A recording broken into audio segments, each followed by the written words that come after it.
एक नई कहानी लेके। नई कहानी, नया रोमांच और नया डर। तो चलिए शुरू करते हैं अपनी आज की कहानी, जिसका नाम है पुनर्जन्म के कर्म। सिमरन का कॉलेज में पहला दिन था। एज ए लेक्चरर उसने इतिहास पढ़ाना शुरू किया था। कॉलेज में ज़्यादा काम नहीं था, लेकिन पहले साल उसे सब कुछ सीखना था। धीरे धीरे एग्ज़ाम के दिन भी आ गए। सिमरन की ड्यूटी रूम नंबर 3 में लगी थी। उसके साथ सचिन सर की ड्यूटी भी लगी थी। उसने क्लास में कॉपीज को डिस्ट्रीब्यूट किया और कुछ देर रुक के क्वेश्चन पेपर भी दे दिया। कुछ देर बाद उसने सचिन सर से कहा कि वो लास्ट बेंच वाले लड़की को भी आपने कॉपी और क्वेश्चन पेपर क्यों नहीं दिया। इतना कह के वो कॉपी लेने टीचर डेस्क की ओर चली गई, लेकिन जब वो पलटी तो उस बेंच पर कोई भी नहीं था। वो बहुत हैरान हुई। सचिन सर ने उसे कहा था कि वहां तो कोई नहीं बैठा, लेकिन वो मानी ही नहीं थी। उसे थोड़ी देर रुककर सचिन सर ने स्टाफ रूम में जाने के लिए कहा और वहां जाकर आराम करने की सलाह दी। वो सारे टाइम उस घटना के बारे में ही सोचती रही। इतना सोचते सोचते स्टाफ रूम में उसकी आंख लग गई। सोते सोते ही सिमरन ने एक सपना देखा कि एक लड़का जिसकी उम्र लगभग 19-20 साल की है, वो अपनी ही उम्र के लड़के के पीछे एक घने जंगल में छुरा लेके दौड़ रहा है। ये सब देख के अचानक सिमरन की आंख खुल गई। उसे लगा कि ये कोई सपना नहीं बल्कि हकीकत है।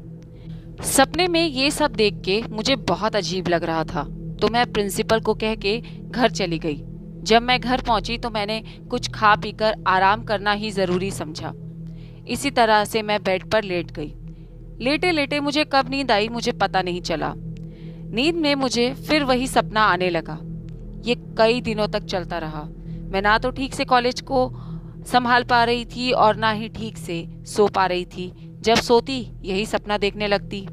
मैंने कॉलेज से कुछ दिन की छुट्टी ले ली और घर चली गई।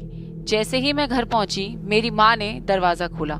मुझे देखते ही वो टेंशन में आ गई और हैरान होते हुए बोली, इतनी ज़्यादा कमज़ोर कैसे हो गई है? तुझे क्या हुआ? मेरी माँ इतना बोल के मुझे अंदर ले गई और पूछने लगी कि ये सब क्या हुआ। मैंने उन्हें रोते हुए सारी बात बताई। मेरी माँ मुझे एक माइंड रीडर साइकोलॉजिस्ट के पास ले गई। उन्होंने मुझे देखते ही कहा कि मैं कई रातों से शायद सोई भी नहीं हूँ। मैंने कहा हाँ। फिर मैंने उन्हें सपनों से रिलेटेड सारी की सारी बातें बताई। उन्होंने मुझे रिलैक्स चेयर पर बिठा दिया और सो जाने के लिए कहा। फिर उन्होंने मुझे गहराई में जाने के लिए कहा। अब वो बोले कि मैं सो चुकी हूँ। मैंने कहा हाँ। वो बोले तुम कितने साल की हो? मैंने कहा 15 साल की। उन्होंने पूछा वहाँ क्या हो रहा है? मैंने कहा मैं 10th क्लास में फर्स्ट आई हूँ। सभी खुश हैं सिवाय मेरी क्लास की अनुराधा के। उन्होंने पूछा अब तुम कितने साल की हो? मैंने कहा 12 साल की। मेरी अनुराधा से बहुत लड़ाई हुई। उन्होंने फिर पूछा और पीछे जाओ, अब कितने साल की हो? मैंने कहा 5 साल की। भावना अनुराधा से मेरी पहली मुलाकात हुई। हम एक ही क्लास में हैं। उन्होंने कहा अब कहाँ हो? मैंने कहा 23 साल का एक लड़का है जिसका नाम सुजीत बॉस है। मैं वहाँ पर एक माइलस्टोन देख रही हूँ जिस पर 24 परगना 4 किलोमीटर लिखा है। उन्होंने कहा और कुछ जो तुम देख पा रही हो? मैंने कहा हाँ, कार में 2 लोग हैं। उन्होंने कहा ओके। मैंने कहा दूसरे लड़के का नाम शायद अरविंद है। वो एक दूसरे का नाम लेकर बातें कर रहे हैं। इतनी देर में मेरी सांसें उखड़ने लगी। उन्होंने वो सेशन वहीं रोक दिया और मुझे वापस होश में लेकर आए। अब उन्होंने मुझे बाहर बैठने के लिए कहा और मेरी माँ को बोले कि ये सब पुनर्जन्म का किस्सा लग रहा है। उन्होंने मेरे लिए कुछ मेडिसिन लिखकर मेरी माँ को दे दी और 3 दिन बाद आने के लिए कहा।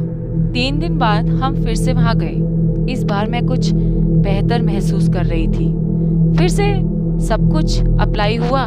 इस बार मैंने देखा एक जगह गाड़ी रुकी और कुछ देर बातचीत होती रही। फिर अचानक उन दोनों की बातचीत भयंकर झगड़े में बदल गई। एक लड़का दूसरे लड़के के पीछे इतना बोलकर सिमरन चुप हो गई। उन्होंने फिर पूछा वहाँ क्या चल रहा है? उसने कुछ नहीं कहा उन्होंने फिर पूछा, वहाँ क्या चल रहा है? इस बार सिमरन बोली, एक का खून हो गया। ये सुनकर सब हैरान रह गए। किसका खून हुआ? अब सिमरन की सांसें फिर से उखड़ने लगी। उन्होंने सेशन वहीं खत्म कर दिया, लेकिन अब कुछ सवाल खड़े हो गए। किसने किसको मारा? झगड़े की वजह? वो जंगल कौन सा है? इन सभी सवालों का जवाब सिर्फ सिमरन के सपनों में ही था, और अब सिमरन ही इन सब सवालों का जवाब दे सकती थी। लेकिन इस बार सिमरन बिना कुछ बोले खुद ही बाहर चली गई। सिमरन बाहर बैठी थी और कुछ सोच रही थी, तभी अचानक उसे उसके बचपन की दोस्त अनुराधा मिली। उसे ही देखते सिमरन के चेहरे का तो रंग ही उड़ गया, जैसे उसने किसी भूत को देख लिया हो। अनुराधा ने उससे हालचाल पूछा और वहां से चली गई। लेकिन अब सिमरन को काटो तो खून भी नहीं। कुछ समझ नहीं आ रहा था कि वो क्या करे। इतनी देर में उसकी मम्मी भी आ गई और वो दोनों घर चले गए। सिमरन को अनुराधा ने अपना नंबर दे दिया था। उसने अनुराधा को फोन मिलाया। इधर उधर की बातें करते हुए उसने अनुराधा के घर का पता पूछ लिया। अनुराधा इस शहर में अकेली रहती थी। सिमरन अगले दिन अनुराधा के घर पहुंच गई। अनुराधा सिमरन को देखते ही बोली, आओ सिमरन, मुझे तुम्हारा ही इंतजार था।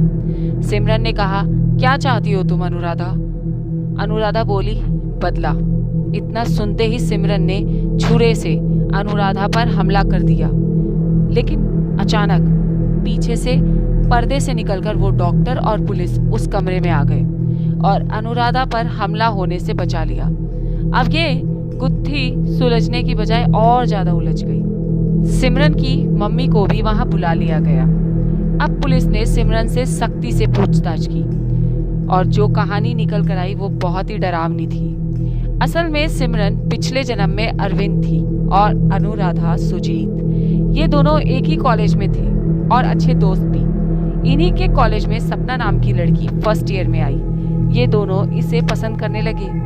एक दिन सुजीत ने अरविंद को बताया कि वो सपना को बहुत पसंद करता है। उसने सुनकर कोई खास रिएक्ट तो नहीं किया, लेकिन उसने सपना को पाने का एक खतरनाक मंसूबा बुन लिया। दोनों ने एक दिन जंगल में घूमने का प्लान बनाया। कार से वे लोग निकल गए। गाड़ी अरविंद ड्राइव कर रहा था और उसने एक जगह गाड़ी रोक दी और सुजीत से कहा कि अरविंद सपना को पसंद करता है तो वो उसे भूल जाए। लेकिन सुजीत इसके लिए तैयार नहीं हुआ। उनकी बहस होने लगी। अचानक अरविंद अपनी कार के फ्रंट डैशबोर्ड से छुरा निकालकर सुजीत को मारने के लिए पलटा। ये देखकर सुजीत गाड़ी से जंगल की ओर भागने लगा, लेकिन अरविंद ने उसका पीछा किया और पकड़ के पीठ में छुरा घोंप दिया। सपना भी मन ही मन सुजीत को ही पसंद करने लगी थी, इसलिए जब उसे सुजीत के बारे में पता चला तो उसने कॉलेज छोड़ दिया और वापस अपने शहर की तरफ चली गई। एक कार एक्सीडेंट में उसके शहर में उसकी भी मौत हो गई। ये दोनों लड़के तो दुनिया में किसी तरह लड़कियों की योनि में वापस भी आए, लेकिन सपना अभी भी भटक रही है। दरअसल अनुराधा भी सपनों को लेकर उस साइकोलॉजिस्ट से मिल रही थी पहले से ही, इसलिए साइकोलॉजिस्ट को पता चल गया था कि ये दोनों एक ही कहानी के दो पात्र हैं। धन्यवाद। अगर आपको मेरी कहानियाँ अच्छी लगती हैं और उन्हें सुनने में मज़ा आता है तो प्लीज़ मेरा सपोर्ट करें, लाइक शेयर और कमेंट करें, सब्सक्राइब ज़रूर करें।